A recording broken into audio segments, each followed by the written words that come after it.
Natapos ang ating last chapter sa Wistoria Wand and Sword, kung saan nanalo ang Wand of Thunder sa Rock Paper Scissors nilalaban kay Elf Arya.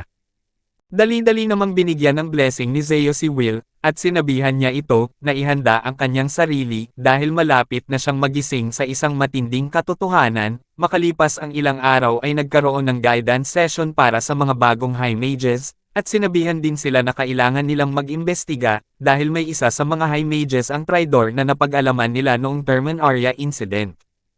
Ngayon, atin nang simulang talakayin ang susunod na chapter ng Wistoria Wand and Sword, at ito ay ang chapter 41.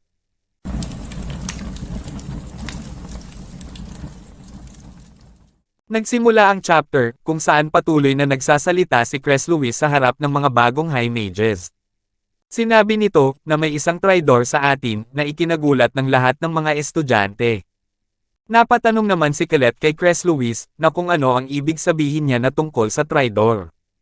Ang pusa na nasa loob ng kanilang silid ay biglang lumipad at nagsalita din ito na hayaan niyo akong ipaliwanag ito. Nag-iba ng anyo ang pusa, at ito pala ay si Ceridwen na nakasakay sa kanyang witch's broom. Sinabi nito sa lahat na alam nyo, noong gabi ng Termen Arya, ay nabuksan ang pinto ng tore, tanging isang salamangkero ng tore lamang ang makakagawa noon. Nagtanong naman si Rose sa kanya at sinabi, na sino ka ba? Sinaad ni Ceridwen na ako ang mapagbigay at mapagpakumbabang master ni Cress Lewis. Maaari mo akong tawaging Miss Ceridwen.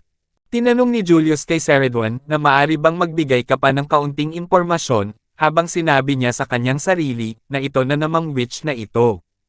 Sinabi ni Ceridwen na tulad ng narinig niyo kanina, ang pinto papasok sa tore ay maaari lamang mabuksan ng isang rehistradong High Mage, hindi nasira ang pinto, at basta nalang binuksan ito, tiyak na hindi ito magagawa ng kahit anong halimaw. Kung nakapasok ang isang Dinoboros na may dalang Mage Killer sa tore, mas lumala pa sana ang sitwasyon. Dagdagan pa ng isang pincer attack mula sa Divende, at maging ang buhay ng Magia Vander ay nanganganib na noong mapanganib na araw na iyon, talagang nasa bingit ng pagbagsak ang Red Garden, pero hindi ito natuloy dahil sa isang biglaang insidente. Bigla namang nagsalita si Cress Lewis at sinabi sa lahat na isang malisyosong aktor ang nagdala sa Red Garden sa bingit ng pagkawasak. Salamat sa mga pagsisikap ni Will Surford na pigilan ang pag-atake at hindi nangyari ang gusto ng mga kalaban, ngunit nananatili ang problema. Pinagpatuloy naman ni Ceridwen ang gustong ipaalam ni Cress Lewis, at sinabi nito na ang pinto ay binuksan mula sa loob ng tore, at determinado ang mga nakatataas na leader na tukuyin kung sino ang may gawa nito. Nagsalita muli si Cress Lewis at sinabi sa mga estudyante na isang tungkulin na ngayon ay ipinagkakalob ko sa inyo. Iniaatas ko sa inyong lahat ang sumusunod na utos. Pasukin ang kani-kanyang mga factions at imbestigahan ang anumang bagay o sino mang kainahinala.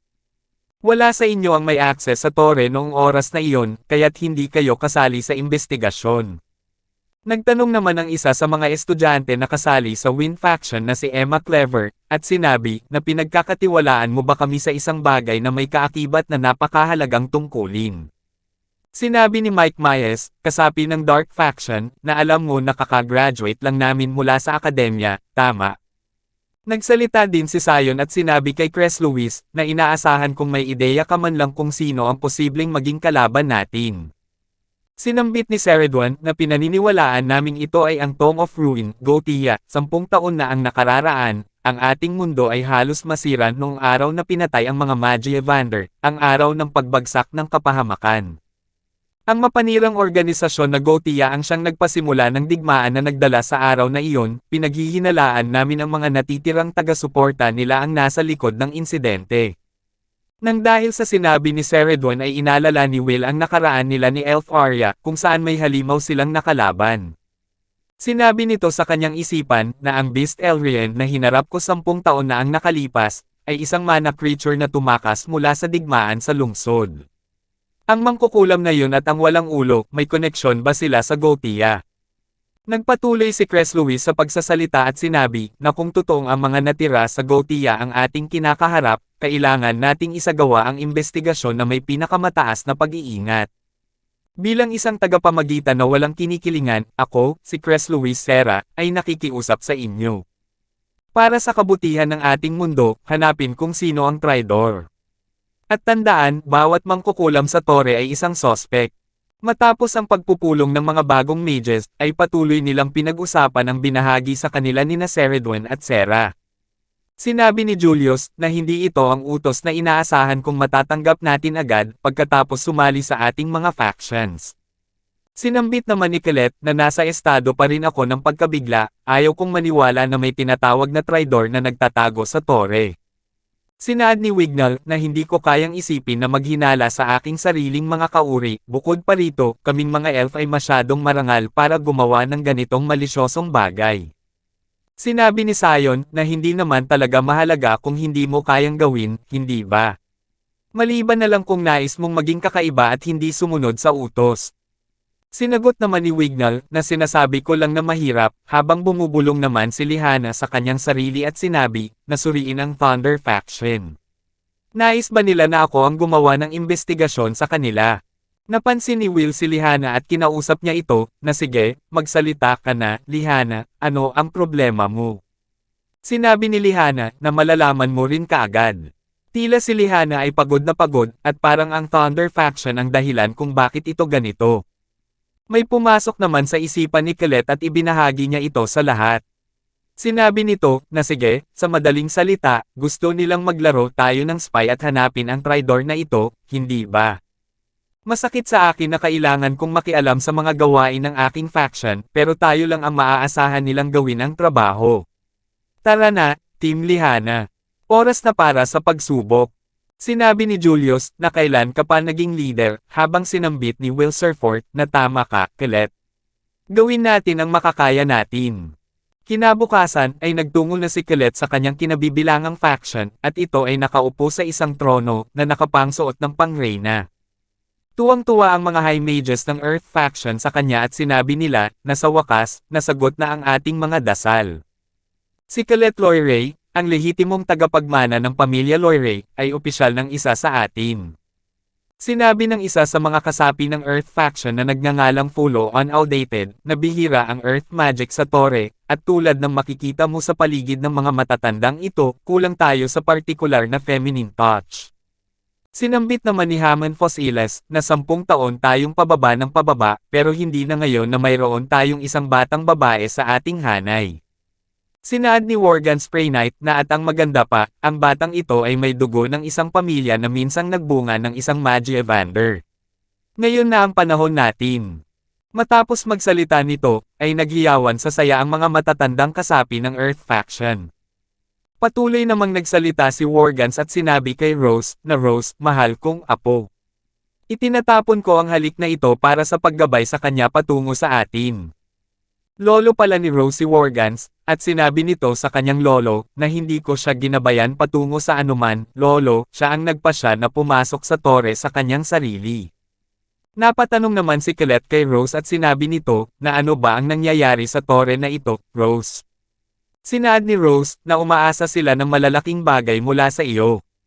Ikaw ang kanilang brilliant Colette, ang kanilang Earth Princess.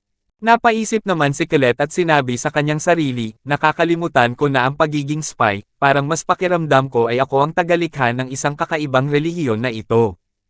Inilipat ang scene sa Ice Faction. Ang Alvesvina na si Elf Arya, ay labis na nangungulila kay Will Surfort. Sinabi nito, na Will, gusto kitang makita. Kailangan kita dito sa aking tabi. Nilapitan ni Sarisa ang Ice Princess at sinabihan, na tama na ang walang kwentang drama. Bumangon ka at salubungin ang ating mga bagong recruit tulad ng isang tunay na Magi Evander. Sumakit naman ang ulo ni Julius dahil sa ginagawa ng Alvesvina at sinabi nito sa kanyang sarili, na ito ang dahilan kung bakit ko sinabihan ang mangmang na iyon na sumali sa amin. Kinausap ni Julius si Elf Arya at sinabi, na dakilang Mage Elf Arya, marami akong narinig tungkol sa iyo mula sa taong iyon mula kay Will, ayon sa kanya, ikaw ay isang maganda at may mabait na pagkatao na labis niyang pinahahalagahan. Nakalulungkot na hindi makasama si Will sa atin, ngunit naniniwala akong gusto niyang ipakita mo ang iyong sarili, bilang isang marangal at may dignidad na mage na kilala niya, ano sa palagay mo? Ang planong ginawa ni Julius ay gumana. Mabilis na bumangon sa pagkakahiga ang Ice Princess, at hinarap ang mga bagong kasapi ng kanilang pangkat. Sinabi nito, na nagbibigay ako ng pagbati sa inyong lahat para sa pagsali sa Ice Faction, naway laging mapasa inyo ang mga pagpapala ng tubig at nagniningning na yelo. Narinig ko na ang mga recruit ngayong taon ay ilan sa mga pinakamagagaling na tinanggap natin. Naiinis naman si Sarisa kay Elf Arya, at sinabi nito sa kanyang sarili, na ngayon ay bigla ka na lang kumikilos na parang santo. Patuloy naman sa pagsasalita ang Alvis Vina, at pinuri nito si Julius. Sinabi niya, na ngunit ikaw Julius, na marahil ang pinakamaaasahan, umaasa kami ng marami mula sa iyo. Ngayon, kung maaari, ibigay mo ang iyong lakas, at tulungan mo akong bawiin ang nawalang bagay, tulungan mo akong ibalik si Will. Sinaad naman ni Julius sa kanyang sarili, na para bang mali ang sinalihan kong faction. Inilipat ang scene sa Elf Faction, kung saan nakaluhod si Wignall sa harapan ng Wand of Fey na si Elnor. Sinabi ni Letia sa kanya, na Wignall Lindor, 6 na taon na ang nakalipas, umalis ka sa Alfescoger upang mag-aral sa akademya, habang sinabi ni Philvis sa kanya, na ngunit hindi mo na kayang laktawin ang baitang, at kaya't naiwan ka bilang tanging elf na nagdurusa sa loob ng silid-aralan. Nagbulungan naman ang mga elf na nakatayo sa harapan ni Wignall, at inalipusta nila ito dahil hindi sila makapaniwalang kabilang siya sa pamilyang Lindor, at malayo siya sa kalingkingan ng Wand of Fey na si Elnor. Labis naman ang pagkalungkot ni Wignall sa mga naririnig nito tungkol sa kanya, at sinabi niyo sa kanyang isipan, na hindi ko na kayang tanggapin ito. Parang nasa isang interview ako kung saan hindi ako pinapayagang magsalita. Sobrang pahirap. Bigla namang naghagis ng collar si Elnor kay Wignall, at nang kinuha na niya ito ay tinanong niya kung para saan ito. Sinabi ni Elnor sa kanya na suotin mo yan, ngayon din. Inakala ni Wignall na isa itong regalo sa kanya ng Wand of Fey, ngunit sinabi ni Elnor sa kanya na sino ba ang nagsabing regalo ito. Nilapitan ng Wand of Fey si Wignall at sinabi, na isa itong collar, na kahit sinong hangal ay makakapagsabi, ang perpektong aksesorya para sa pagsupil sa mga nagpapahiya sa ating mga tao, hanggat suot mo yan sa leeg mo, ay hindi ka makakatakas sa akin, naiintindihan mo ba, mahal kong Wignall. Matapos mag-usap ng dalawa, ay inilipat ang scene sa Fire Faction. Ipinakita na naglunsad ng fire magic ang Wand of Fire sa mga bagong High Mages, at labis na nagtamo sila ng mga pinsala sa kanilang mga katawan, lalo na si Sion. Sinabi ni Cariot sa kanila, na patawad sa pasabog na pagtanggap, pero ito ang pinakamabilis na paraan para subukan kayo. Maaaring hindi mo pa ito naiintindihan ngayon, pero ito ay isang pagsubok sa pamamagitan ng apoy, para maihiwalay ang may kakayahan sa wala, kumbaga. Nawalan kami ng maraming mahuhusay na mages noong Terman Arya, kasama na si Lodge Holland, umaasa akong ang mga batang mages ngayong taon ay magiging karapat-dapat na kapalit pero tila naging masyado akong nag-expect. Ikaw na ang bahala sa kanila Logwell. Bago pa makaalis si Cariot, ay biglang kinausap ito ni Sion at sinabi, na sandali lang, ituloy mo, pakiusap, ipagpatuloy mo ang pagsubok. Kailangan kong maging mas malakas kaysa sa hangal na iyon, gagawin ko ang lahat ng kinakailangan. Nakuha naman ni Sion ang atensyon ng Wand of Fire at sinabi nito sa kanya, na mukhang nagsalita ako ng maaga, maaaring ang ani ng tao na ito, ay magiging pinakamasagana sa lahat. Natutuwa na nasa sabik si Sion sa pagsubok na kanyang matatanggap, habang inilipat ang scene sa Thunder Faction, at ito ay nasa ika-4 na antas o palapag. Sina Will Surfort, Lyanna, at ang iba pa ay tumatakbo sa track and field. Sinabi sa kanila ni Guilford na patuloy lang sa pagtakbo, at siguraduhon yung hindi ko kayo makikita na nagtatamad. Tumakbo kayo hanggang sa mapagod kayo, mga uod. Si Lyanna ay naluluha na sa kapaguran, na napansin ni Will at kinamusta niya ito kung okay pa ba siya. Sinabi ni Lyanna na hamihingal, na ako'y okay lang. Basta't ituloy mo lang ang pagtingin sa unahan. Napaisip si Will Surfort at sinabi sa kanyang isipan, na ngayon ko lang talaga naiintindihan kung ano ang sinasabi ni Lyanna. Anong pangkat ang nagpapatakbo sa kanilang mga mages nang walang tigil, bilang bahagi ng pagsasanay. Kinausap naman ni Guilford ang lahat ng kasapi ng Thunder Faction at sinambit, na sigurado akong nagtataka kayo kung ano ang kinalaman ng pagpapalakas ng katawan sa pagsasanay para maging mage. Huwag kayong mag-alinlangan. Makinig kayong lahat mga bulate. Mula sa pinakamalakas na kalamnan, nagmumula ang pinakamalakas na mahika. Ang isang mage na may mahina at marupok na pangangatawan, ay hindi makakapagpatawag ng Thunder bilang kakampi. Kaya't tayo'y tumatakbo. Tumakbo kayo na parang ang buhay nyo ay nakasalalay dito. Parang tumatakbo kayo mula sa isang gutom na halimaw sa kuweba. Si Milia Zaza, isa sa kasapi ng Thunder Faction ay tinanong si Olgano kung nakakailang laps na ito. Sinabi ni Olgano Olgan na 80. Nakakaabala na sa akin si Guilford kaya't naiisip kong bilasan ng konti. Ipinakilala din si Nanaro na kasama nilang tumatakbo at hindi ito kumikibo. Ibinalik naman ang scene kina Will Surfort kung saan pinagmamasdan niya ang tatlong ipinakilala na nasa kanyang harapan. Sinabi ni Will sa kanyang isipan na halos wala pa silang pawis at bumibilis pa sila. Kailangan kong ipakita na kaya kong makipagsabayan sa pinakamahusay sa kanila. Bigla namang bumagsak si Lihana at nauna ang kanyang mukha na ikinabahala ni Will Surfort.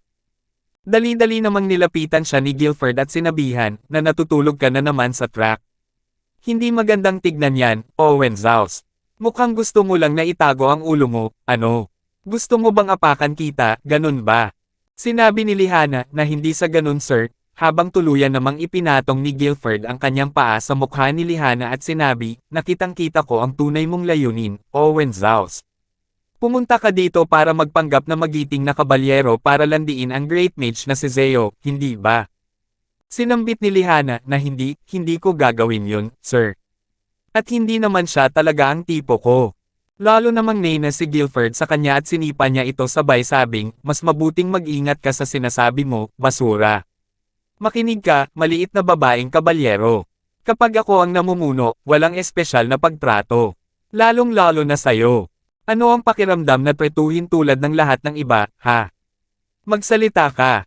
Napahinto naman sa pagtakbo ang tatlong matagal ng kasapi ng Thunder Faction, at sinabi ni Olgan na ayan na naman siya, pinapahirapan ang mga bagong mages, kalimutan mo na ang dungeon, ang tunay na halimaw ay nasa ika-4 na antas.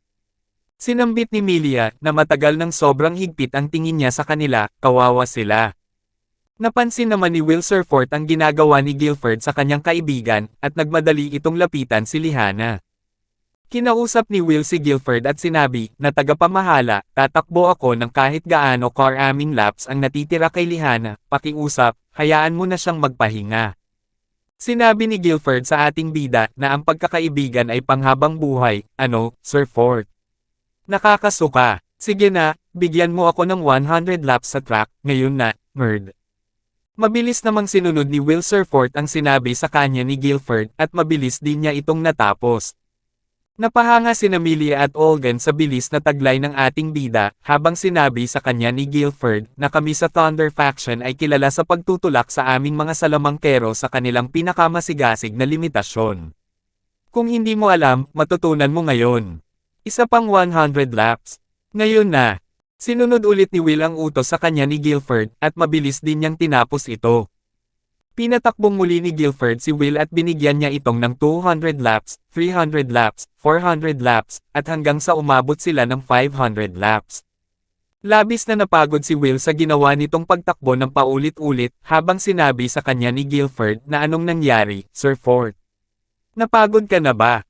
Humingi ng tawad si Will sa kanya dahil napagod na ito, habang sinambit sa kanya ni Guilford na akala mo ba'y espesyal ka dahil sa pagiging espada mo, ha, 4 na mata. Well, mag-isip ka ulit. Dahil ang totoo, walang pakialam si Great Mage Zeo sa'yo. Naririnig mo ba ako, nerd? Ang tatlo ay patuloy na pinagmamasdan ang ginagawa ng dalawa. Sinabi ni Milia na hindi alam ng mga bagong dating na patatakbuhin sila hanggang sa mapagod sila, kaya't wala talagang saysay ang pagsubok.